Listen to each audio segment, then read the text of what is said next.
আপনি যত বড় পাপী হন, আপনি যতই অন্যায় করেন না কেন, আল্লাহর রহমতের দরিয়া, আল্লাহর রহমতের দরজা আপনার জন্য খোলা আছে না নেই?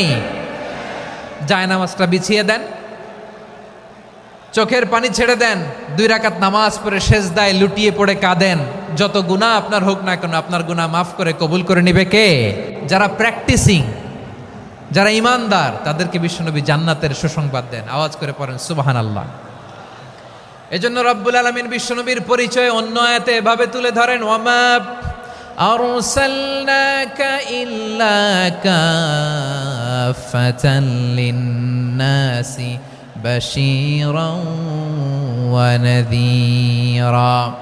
নবী হে, আমি গোটা জগৎবাসীর জন্য আপনাকে সুসংবাদদাতা এবং সতর্ককারী করে জমিনে প্রেরণ করেছি। মুবাশশিরাম বিল জান্নাত, তিনি জান্নাতের সুসংবাদ দেন, তিনি আশা জাগান। নবীর কথা শুনলে মানুষ বুকে আশা ফিরে পায়। আমার নবী কাউকে হতাশ করেন না। হতাশা বিশ্বনবীর ডিকশনারিতে নাই। তিনি মানুষকে আশাবাদী করে তোলেন। বিশ্বনবীর কথা শুনলে মানুষের হৃদয় নরম হয়, তারা আশা ফিরে পায়। বিশ্বনবীর মুখ নিঃসৃত পবিত্র প্রতিটি কথাই আশা জাগানিয়া। সুবহানাল্লাহ পড়েন। আপনি প্রিয় নবীর মুখ নিঃসৃত বাণীগুলো পড়েন, কথামালাগুলো শোনেন, দেখবেন আশা পাবেন, বুকে আশা পাবেন, ভালোবাসা পাবেন। কারণ তিনি এমন সত্তা, এমন পার্সোনালিটি, তার কথা শুনলে হৃদয় নরম হয়ে যায়। মনে হয় হৃদয় খুলে তারে দিয়ে দেই, সব কথা যেন তারে বলা যায়। আওয়াজ করে বলেন ঠিক কিনা?